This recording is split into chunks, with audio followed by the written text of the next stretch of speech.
अरहंत सिद्ध सूरी उपाध्याय साधु सर्व अर्थ के प्रकाशी मांगलिक उपकारी है। तिन्ह को स्वरूप जान रागते भई जो भक्ति काय को नवाए स्तुति को उचारी है।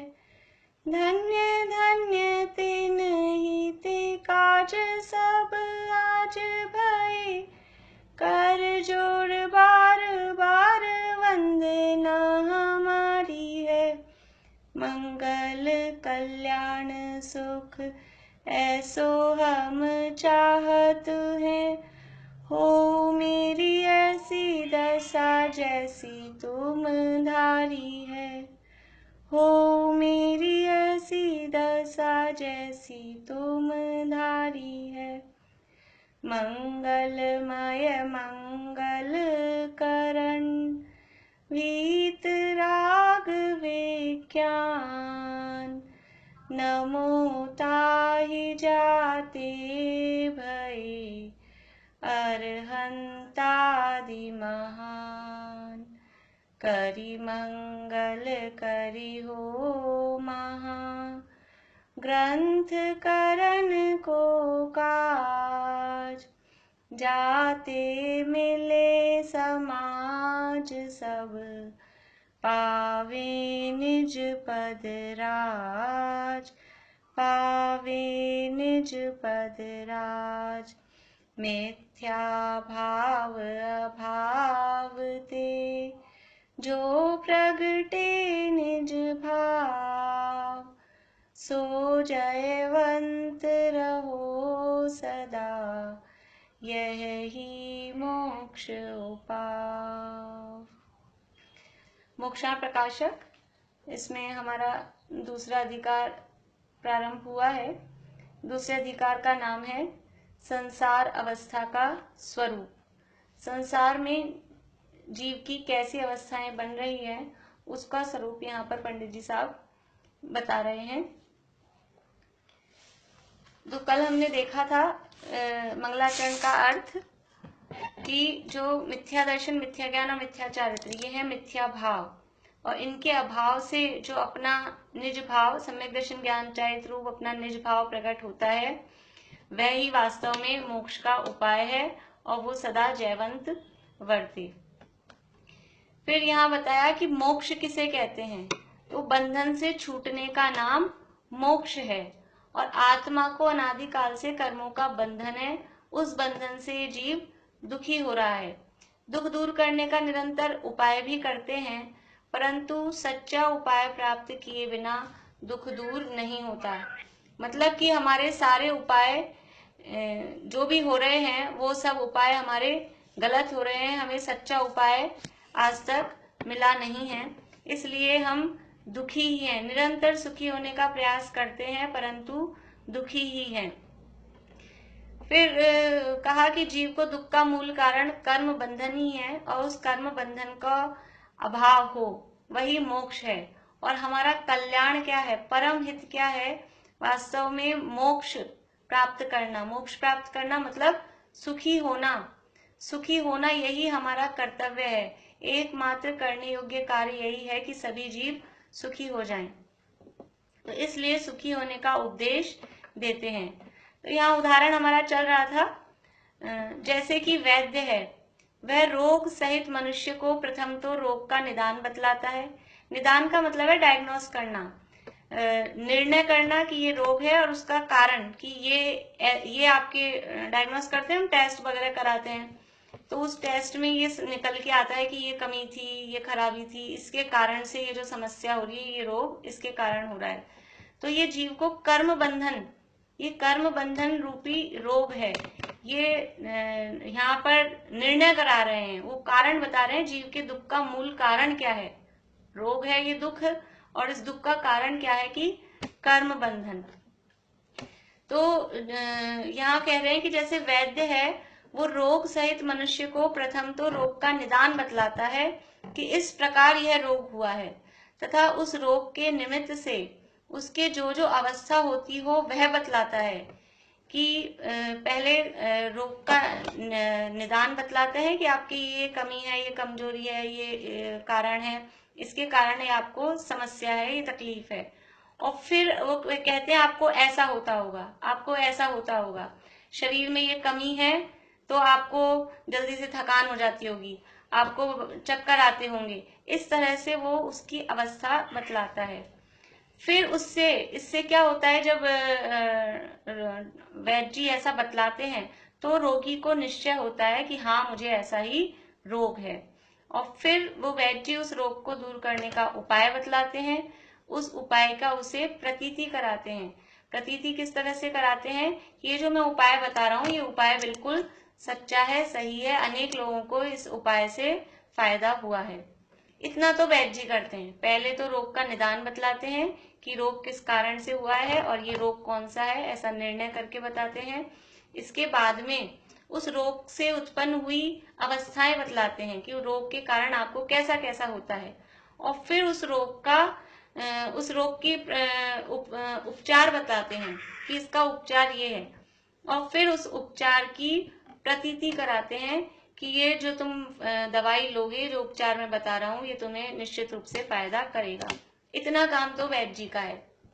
फिर अब रोगी का क्या काम है, वैद्य जी से सारी बात सुन ली और सुन के घर चले गए, घर जाके आराम से सो जाओ।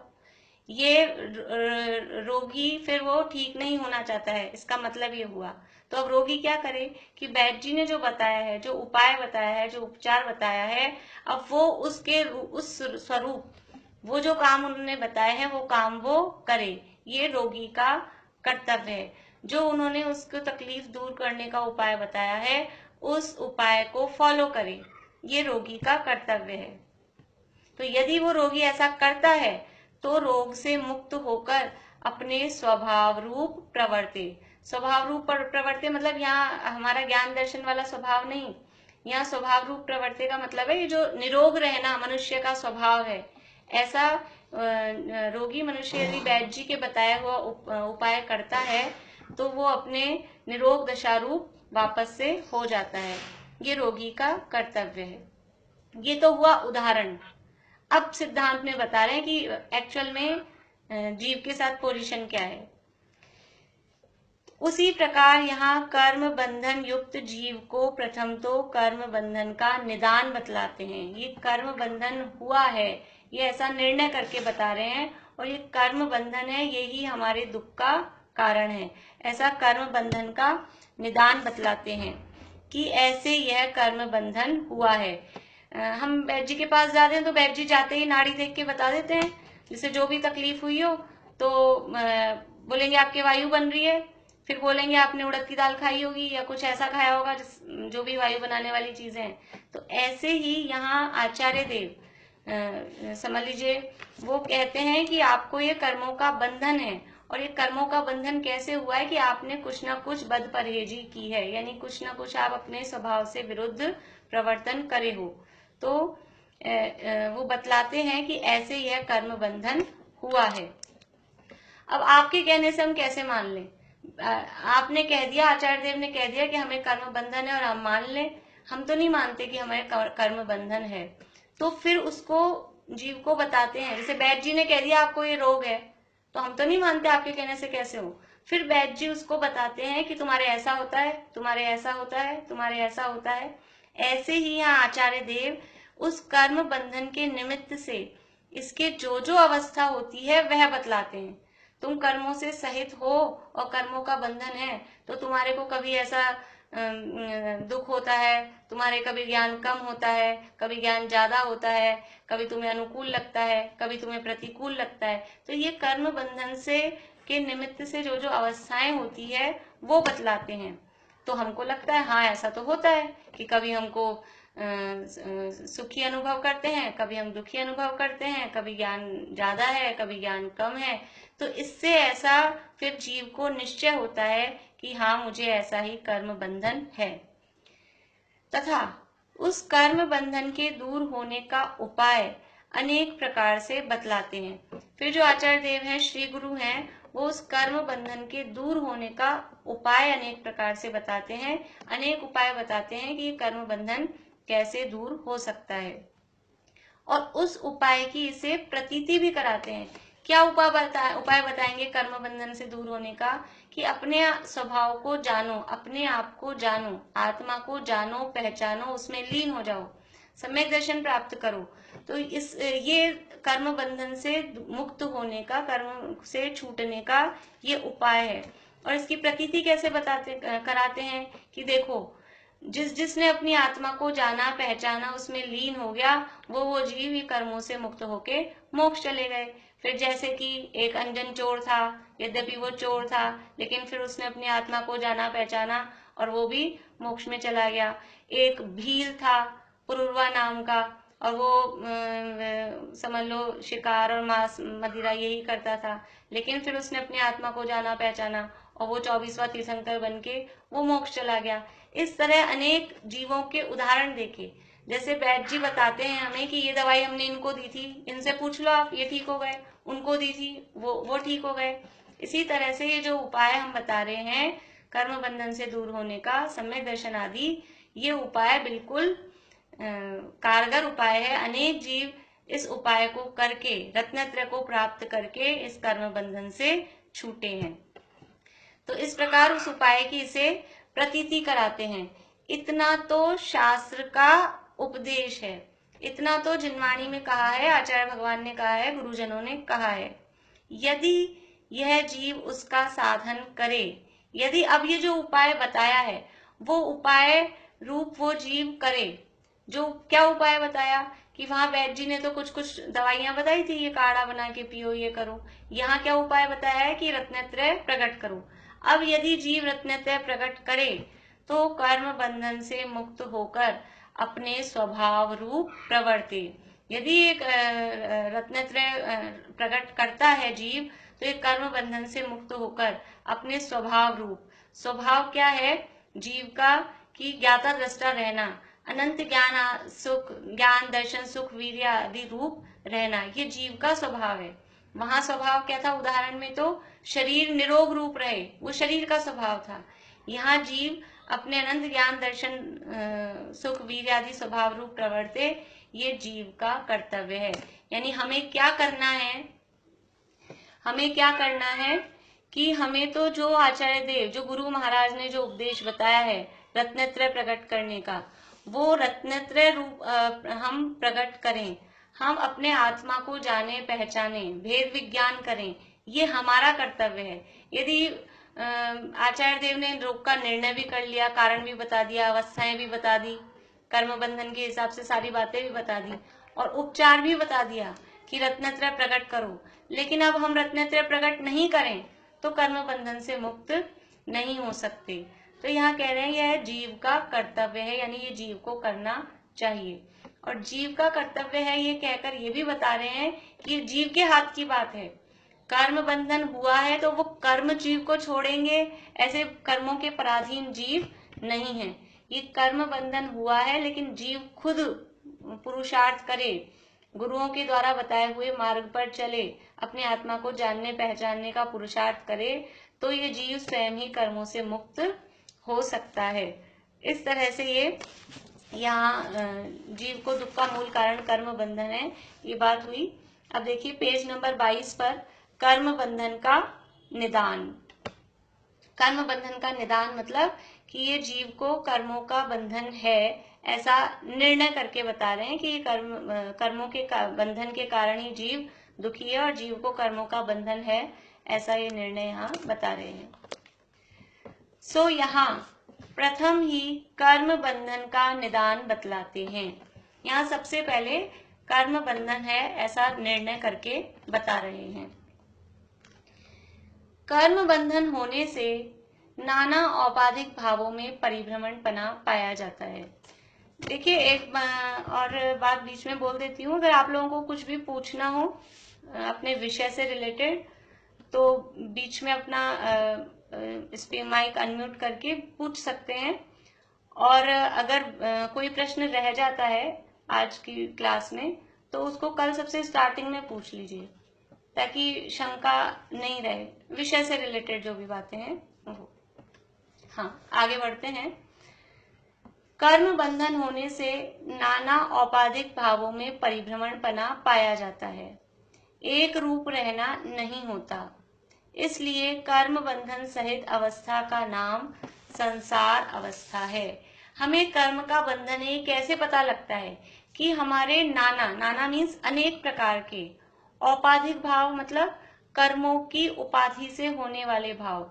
कर्मों की उपाधि मतलब जिसमें कर्म की कोई ना कोई अपेक्षा लग रही है, या तो वो भाव कर्म के उदय से हो रहे हैं, या उपशम से हो रहे हैं, या क्षयोपशम से हो रहे हैं। तो ये अनेक प्रकार के कर्म जनित जो भाव हैं वो कहलाते हैं औपाधिक भाव। कर्म की उपाधि, औपाधिक मतलब है उपाधि, कर्म की उपाधि से सहित जो भाव है वो औपाधिक भाव कहलाते हैं। तो ये कर्म बंधन होने से नाना औपाधिक भावों में परिभ्रमणपना पाया जाता है। देखिए, हमारे भाव हमेशा बदलते रहते हैं। कभी हमें शुभ भाव आ रहे हैं, कभी अशुभ भाव आ रहे हैं, कभी तीव्र क्रोध आ रहा है, कभी मंद क्रोध आ रहा है, कभी हंसी आ रही है, कभी डर लग रहा है। ये अनेक प्रकार के भाव दिन भर निरंतर ये चलते ही रहते हैं। इतना ही नहीं, ये नींद में भी चलते रहते हैं। तो ये अनेक प्रकार के भाव क्यों चल रहे हैं? क्योंकि अनेक प्रकार के कर्मों के उदय आ रहे हैं। अनेक प्रकार के कर्मों के उदय के कारण ये हमारे जो भाव हैं ये भी अलग अलग प्रकार के होते रहते हैं। मतलब भाव तो टिकते ही नहीं है। अपन पूजा में बोलते हैं दिन रात शुभाशुभ भावों में मेरा व्यापार चला करता। तो ये कभी सुख रूप, कभी खुशी, कभी गम, कभी अच्छा लग रहा है, कभी बुरा लग रहा है। ये जो अनेक प्रकार के भाव हैं, ये अनेक प्रकार के भाव बता रहे हैं कि कर्मों के बंधन अनेक प्रकार के हुए हैं। क्योंकि जो भी हमारे भाव हो रहे हैं, और समझ लीजिए अनेक प्रकार की हमारे पास परिस्थितियों में फर्क है। बड़े दादा ऐसा बोलते थे कर्मों की सिद्धि करने के लिए कि क्या हम सब मनुष्य हैं, तो क्या हम सबकी शक्ल एक सी है?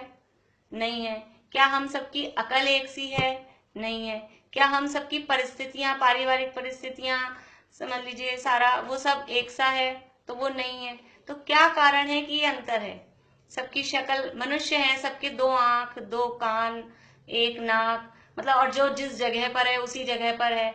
फिर भी ऐसा होने पर भी हमारे इन परिस्थितियों में फर्क क्यों है? हमारी शक्ल में, हमारे क्षयोपशम, सबके पास मतिशुद्ध ज्ञान है और सबके पास क्षयोपशम ज्ञान है, फिर भी सबका ज्ञान एक सा नहीं है। तो इसका कारण क्या है? इसके पीछे कारण है वो कर्म का उदय। जिसके जैसा जैसे कर्म का उदय है उसके अनुसार उसके शरीर की आकृति, रूप, रंग, उसके ज्ञान की दशा, बाहरी परिस्थितियां, वो अपने अपने कर्म के उदय के कारण मिलती हैं। तो ये कर्म का बंधन है, और कर्म के बंधन होने से नाना औपाधिक भावों में इस तरह से परिभ्रमणपना पाया जाता है। एक रूप रहना नहीं होता। संसार अवस्था में कभी भी ना तो भाव एक रूप रहते हैं, ना बाहरी दशा एक रूप रहती है। और जो जीव मुक्त हो जाते हैं यानी सिद्ध भगवान, उनके जो बाहरी समझ लीजिए दशा है, पर्याय की अवस्था है, वो भी एक ही रूप रहती है, सिद्ध सिद्ध सिद्ध रूप। और उनके जो भाव हैं, अनंत ज्ञान आदि रूप, शायिक भाव जो प्रकट हुए हैं, वो भी सदा एक रूप ही रहते हैं। तो इसलिए क्या कह रहे हैं, फिर से पढ़ते हैं। कर्म बंधन होने से नाना औपाधिक भावों में परिभ्रमणपना पाया जाता है, एक रूप रहना नहीं होता। इसलिए कर्म बंधन सहित अवस्था का नाम संसार अवस्था है। जीव संसार में है। ये संसार में है, ये कैसे पता लग रहा है कि कर्मों से सहित जो जीव है, ये कर्मों का बंधन ये बता रहा है कि जीव संसार में है। कर्म बंधन सहित अवस्था का नाम संसार अवस्था है। ये जो संसार है ये जीव की अवस्था का नाम है। संसार किसी क्षेत्र का नाम नहीं है।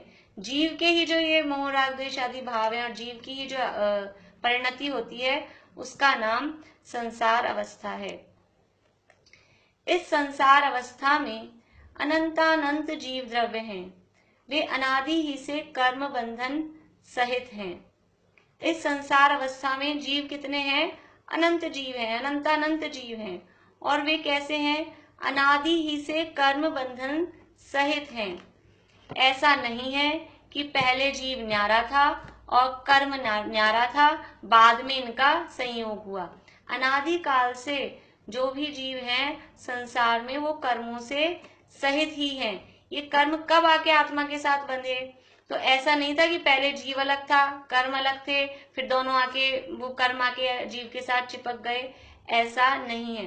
अनादि काल से जो भी जीव हैं वो कर्मों के बंधन से सहित ही हैं। कैसे? तो कैसे हैं? जैसे मेरुगिरी आदि अकृत्रिम स्कंधों में अनंत पुद्गल परमाणु अनादि से एक बंधन रूप हैं। जो मेरु पर्वत आदि जितनी भी अकृत्रिम रचनाएं हैं, समझ लीजिए मेरु पर्वत है, हिमवन पर्वत है, और जितनी भी नंदीश्वर द्वीप में अकृत्रिम चैत्यालय हैं, और जितने हमारे अकृत्रिम चैत्यालय हैं, ये सब क्या है? इनमें जो ये पुद्गल लगे हुए हैं वो कब से लगे हुए हैं? वो पुद्गलों से मिलके बने हैं। तो ये कब से बने, कब आके वो इकट्ठे हुए? कि अनादि काल से ही उनमें वो पुद्गल लगे हुए हैं। पुद्गल के परमाणु अनादि काल से ही एक बंधन रूप हैं। फिर भी क्या होता है कि उनमें कितने ही निरंतर जो भी समझ लीजिए अभी हमारा शरीर है पौद्गलिक, और जितने भी हमारे समझ लीजिए आसपास की चीजें हैं, हमारे घर का सामान है, जितने भी पुद्गल हैं, जितने भी स्कंध हैं, स्कंध कहते हैं बहुत सारे परमाणुओं के समूह को स्कंद कहते हैं। हमें जो भी दिख रहा है, टेबल, कुर्सी, मोबाइल, ये सब है परमाणुओं के स्कंद। तो ये जितने भी स्कंद होते हैं इनमें हर समय बहुत सारे परमाणु नए आते रहते हैं और हर समय बहुत सारे परमाणु इसमें से निकलते रहते हैं। इस तरह से परमाणुओं का मिलना बिछुड़ना इसमें होता रहता है। आप सब लोग वीडियो क्यों बंद करके रखते हैं? ज्यादा तकलीफ नहीं हो कोई तो अपने वीडियो चालू रखिए, तो मैं भी देख सकूं कि आप लोगों को समझ में आ रहा है नहीं आ रहा है। देखिए, तो ये जो पौद्गलिक जो भी स्कंद हैं उनमें बहुत सारे परमाणु आते भी रहते हैं हर समय और निकलते भी रहते हैं, चाहे वो कृत्रिम हो यानी मैनमेड हो या फिर वो अकृत्रिम हो। तो अकृत्रिम चीजों में भी निरंतर परमाणु आ रहे हैं और जा रहे हैं। लेकिन क्या है, कोई परमाणु ऐसा नहीं बता सकते कि सबसे पहले ये बना था। जैसे हमने जो मकान बनाया तो उसमें एक एक ईंट लगा लगा के रख के वो मकान बनाया, तो वो हम बता सकते हैं सबसे पहले ये ईंट लगी, फिर ये ईंट लगी, इस तरह से ये मकान बना। लेकिन जो अकृत्रिम रचनाएं हैं, अकृत्रिम जो मंदिर वगैरह हैं, जिनालय हैं, उनमें ये पहले परमाणु लगा था, फिर इसके बाद ये परमाणु लगा था, ऐसा कोई उसका बताया नहीं जा सकता। तो कह रहे हैं कि मेरुगिरी आदि अकृत्रिम स्कंधों में अनंत पुद्गल परमाणु अनादि से एक बंधन रूप हैं। फिर उनमें से कितने ही परमाणु भिन्न होते हैं, कितने ही नए मिलते हैं। इस प्रकार मिलना बिछुड़ना होता रहता है। उसी प्रकार इस संसार में एक जीव द्रव्य और अनंत कर्म रूप पुद्गल परमाणु, उनका अनादि से एक बंधन रूप है। फिर उनमें कितने ही परमाणु भिन्न होते हैं, कितने ही नए मिलते हैं। इस प्रकार मिलना बिछुड़ना होता रहता है। क्या बता रहे हैं यहाँ पे कि अनादि काल से कर्म जीव के साथ में है। ऐसा नहीं है कि कोई हम ऐसा बता सके कि सबसे पहले ये वाला कर्म आके जीव के साथ जुड़ा था।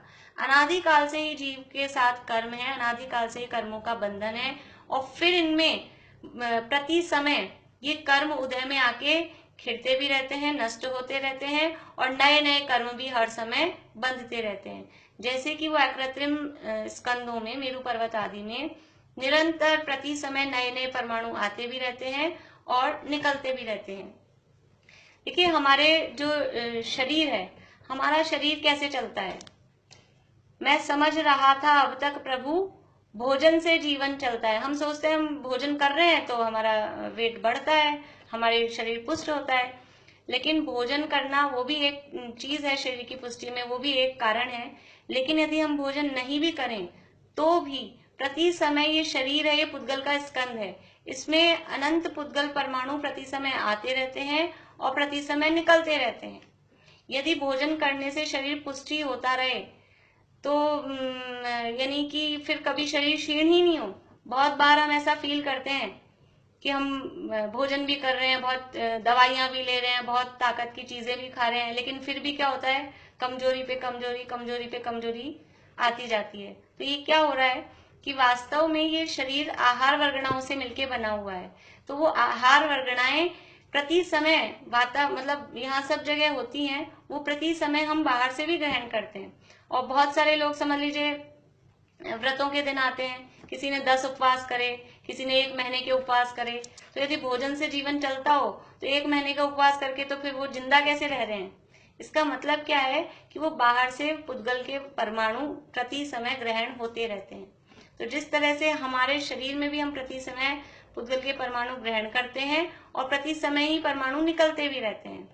बचपन जब छोटे उम्र होती है, बच्चे होते हैं, तब ये परमाणु बाहर से आते ज्यादा हैं, निकलते कम हैं। इसलिए बच्चा हर समय बढ़ता हुआ दिखता है। प्रति समय मीन्स अपन जो एकदम छोटा बेबी होता है, न्यू बॉर्न बेबी, उसका मंथली वेट लेते हैं तो हर महीने उनका वजन बढ़ता हुआ दिखता है।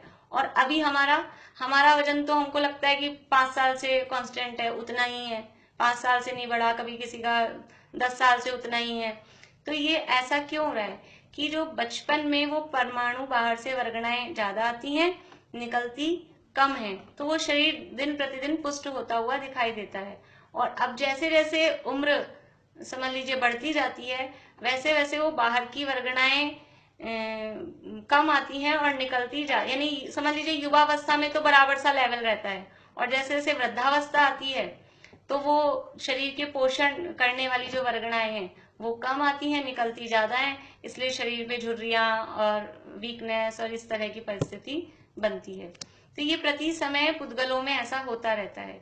तो कर्मों में भी ऐसा ही है, अनादिकाल से कर्मों का बंधन है और वो कर्म प्रति समय उदय में आके नष्ट भी होते जा रहे हैं, और हर समय हमारे परिणामों के निमित्त से नए भी कर्म बंधते जा रहे हैं।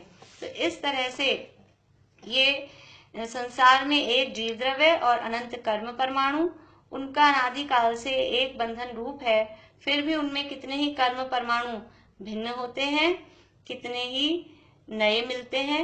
इस प्रकार मिलना बिछुड़ना होता रहता है। ये हुआ कर्म बंधन का यहाँ निदान बताया।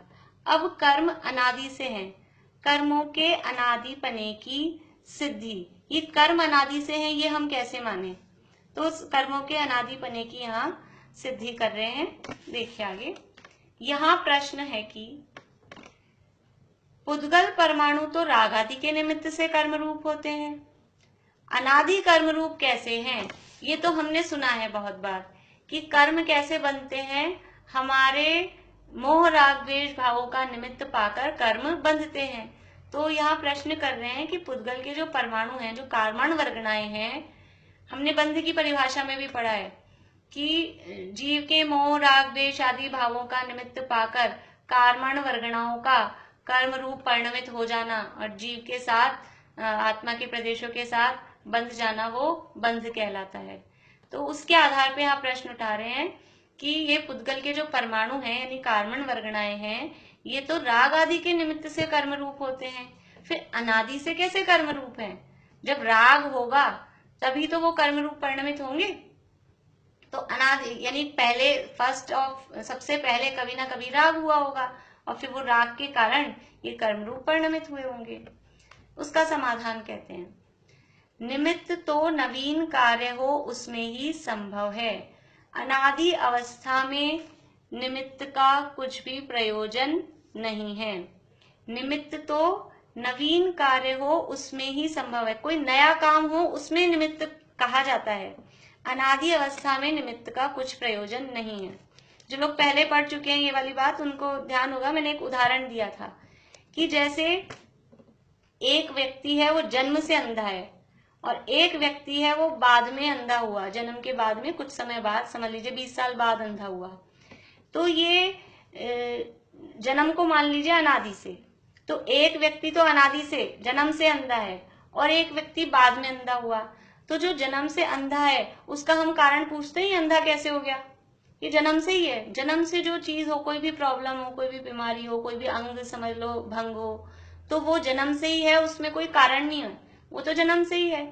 लेकिन जो नया हुआ, अब बाद में जिसकी आंखें चली गई, तो उसमें हम कारण पूछते हैं कि आपकी आंखें कैसे चली गई, कोई एक्सीडेंट हो गया, किसी ने समझ लीजिए आंख में कुछ घुस गया, कुछ चुभ गया, तो बाद में जो काम हुआ हो उसमें तो निमित्त होता है, लेकिन अनादि से ही जो चीज चली आ रही है उसमें निमित्त का कोई प्रयोजन नहीं है, क्योंकि अनादि में अगर निमित्त लगाएंगे तो उसका अनादिपना, अनादि मीन्स जिसकी स्टार्टिंग नहीं है, तो अनादि में हम बताएंगे इसके कारण हुआ, मतलब कि उसकी तो स्टार्टिंग हो गई, इसलिए अनादि कार्य में निमित्त का कोई प्रयोजन नहीं है। निमित्त तो नवीन कार्य हो उसमें ही संभव है। जैसे नवीन पुद्गल परमाणुओं का बंधान तो स्निग्ध रूक्ष गुण के अंशों से ही होता है, और मेरुगिरि आदि स्कंधों में अनादि पुद्गल परमाणुओं का बंधान है, वहां निमित्त का क्या प्रयोजन है। जो अनादि से ही है उसमें पूछें कि सबसे पहले कौन सी ईंट लगाई थी, सुमेरु पर्वत में सबसे पहले कौन सी ईंट लगी, ये अनादि से ही है, अनादि में नहीं पूछा जाएगा। लेकिन जो हम नए बना रहे हैं, नया हमने मंदिर बनाया, नया हमने मकान बनाया, उसमें जरूर कि ये नींव है, ये नींव लगाई है, ये ईंट लगाई है, उसमें निमित्त बताया जाता है। उसी प्रकार नवीन परमाणुओं का कर्म रूप होना तो रागादि ही से होता है, और अनादि पुद्गल परमाणुओं की कर्म रूप ही अवस्था है, वहां निमित्त का क्या प्रयोजन है।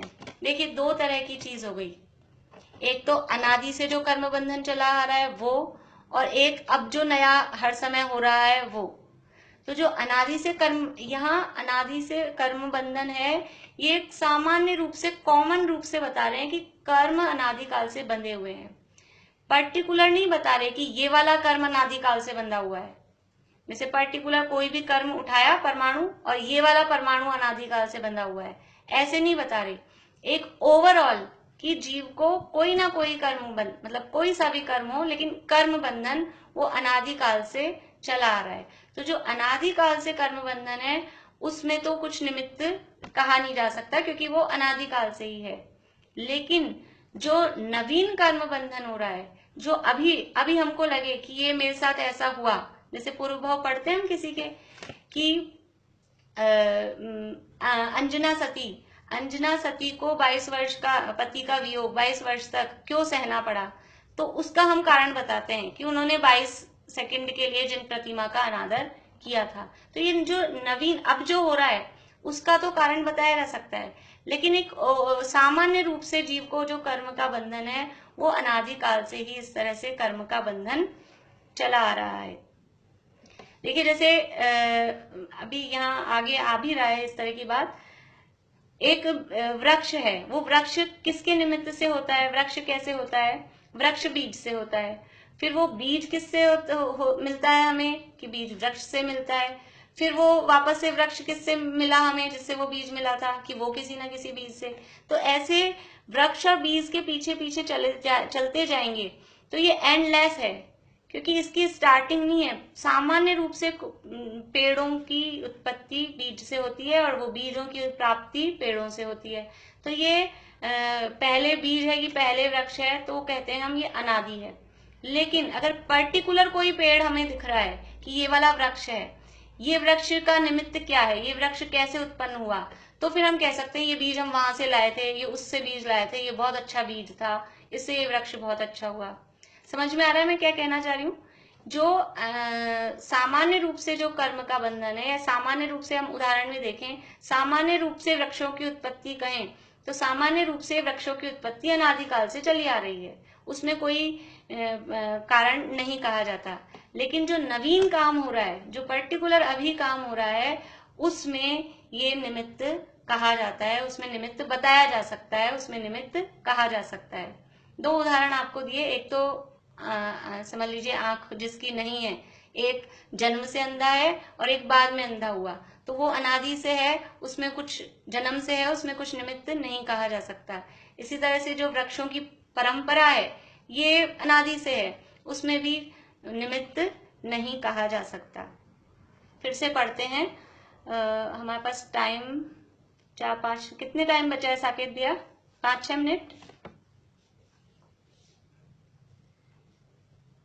अनम्यूट करके बताओ, 5 मिनट हैं, ठीक है। देखिए फिर से पढ़ते हैं इसको। नवीन परमाणु का कर्म रूप होना तो रागादि ही से होता है और अनादि पुद्गल परमाणुओं की कर्म रूप ही अवस्था है, वहां निमित्त का क्या प्रयोजन है। तथा यदि अनादि में भी निमित्त माने तो अनादिपना रहता नहीं, इसलिए कर्म का बंध अनादि मानना, इसलिए कर्मों को ये अनादि से ही बंधे हुए हैं ऐसा मानना। अब यहाँ तक किसी को कुछ पूछना है? जो लोग नए आ रहे हैं वो घबराए नहीं, हो सकता है अभी थोड़ा सा आपको कठिन लग रहा हो, पर सुनते सुनते वो भी सरल हो जाएगा और आगे तो सरल ही आने वाला है प्रकरण, तो घबराए नहीं। किसी को कुछ पूछना है? हाँ प्रीति बोलो। मतलब इसमें जो पूछा है वो ऐसे एग्जैक्ट समझ में नहीं आया। मतलब राग भी तो अनादि से जब से हाँ राग भी है। बढ़िया बात है। यहाँ राग भी अनादि से है, पर अभी यहाँ कर्म बंधन को अनादि सिद्ध कर रहे हैं। अभी यहाँ जो पंडित ओरोमल जी का प्रयोजन है वो केवल कर्मों को अनादि सिद्ध करना है, क्योंकि जीव के दुख का मूल कारण कर्म बंधन को सिद्ध कर रहे हैं। अभी जो वो बताना चाह रहे हैं वो यहाँ केवल ये बताना चाह रहे हैं, क्योंकि आगे वो कर्मों के जो अवस्थाएं हैं वो बताएंगे। तो शुरू में ही कह दिया जीव के दुख का मूल कारण कर्म बंधन है, इसलिए यद्यपि राग भी अनादि से है और कर्म बंधन भी अनादि से है, लेकिन अभी वो केवल कर्मों को अनादि सिद्ध कर रहे हैं। यदि दोनों को अनादि सिद्ध करेंगे तो फिर वो जो यहाँ कहना चाह रहे हैं कि दुख का मूल कारण कर्म बंधन है, वो बात अभी यहाँ सिद्ध नहीं हो पाएगी। इसलिए केवल कर्मों को अनादिपने की सिद्धि, कर्म बंधन अनादि काल से है, ऐसा अभी वो यहाँ सिद्ध कर रहे हैं। और किसी को कुछ पूछना है? हाँ प्रीति। हाँ ठीक है, तो अभी 2 मिनट में बस किसी को कुछ पूछना हो तो पूछ लीजिए, नहीं तो नया शुरू करते हैं तो वो एकदम से बीच में बंद हो जाता है फिर। सब समझ में आ रहा है सबको? बढ़िया बात है। चलिए अनुज मोनिका भाभी हैं आज क्लास में? नहीं है शायद। हाँ भाभी है। हो हाँ, चले बढ़िया। समझ में आ रहा है आप लोगों को? थोड़ा सा डिफिकल्ट है, मतलब ठीक है, आ जाएगा वो। हाँ ये समझ लीजिए, ये शुरू के 8-10 पेज हैं, ये थोड़े से अभी डिफिकल्ट लगेंगे, उसके बाद आगे बहुत सरल आने वाला है। और ये भी अपन थोड़ा रिपीट करते हैं तो समझ में आ जाएगा। हाँ मैं खड़ा होगा तो डिफिकल्ट नहीं लगेगा। नहीं नहीं ऐसा कुछ नहीं है। हाँ मैं सच्ची के साथ आ रहा है। चलिए आपको समझ में आता है? क्या नाम है उदयपुर से आप? मैं जोधपुर मैं बोल रही हूँ, आप बहुत अच्छे से। हाँ हाँ पारुल पारुल समझ में आ रहा है बराबर? जी भाभी थोड़ा थोड़ा तो आ रहा है। हाँ जो भी आप लोगों को, जो लोग नए हैं और उनको कोई शब्द भी समझ में नहीं आता हो तो आप पूछ सकते हैं बीच में, क्योंकि ये तो मैं उस हिसाब से पढ़ा देती हूँ कि ये सब डेली के रूटीन की क्लास के हैं, इस हिसाब से। निदान का कुछ मीनिंग बता। निदान का मतलब है उसका कारण और उसका रोग का निर्णय करना। निदान को अपन बोलते हैं अपनी लैंग्वेज में डायग्नोस, हिंदी में उसका अर्थ समझ में नहीं आएगा। निदान का मतलब होता है डायग्नोस। अपनी जो वैद्य जी की, अगर आप लोग कभी गए हो तो वैद्य जी की जो पर्ची होती है, या समझ लीजिए होम्योपैथिक वाले डॉक्टर्स की जो स्लिप होती है, पर्ची होती है, उस पर सबसे ऊपर निदान लिखा होता है। निदान का मतलब है वो कौन सा रोग है, वो रोग का ऊपर लिख देते हैं। आपको बीपी की प्रॉब्लम है या आपको कफ एंड कोल्ड है, वो कहलाता है निदान। रोग का निर्णय ये कहलाता है निदान। तो यहाँ निर्णय किया है कि कर्म बंधन है जीव को, पहले ये सिद्ध कर रहे हैं। ये सिद्ध नहीं करेंगे तो कर्मों से छूटने का उपाय कैसे करेंगे, इसलिए पहले ये सिद्ध कर रहे हैं कि जीव को कर्मों का बंधन है।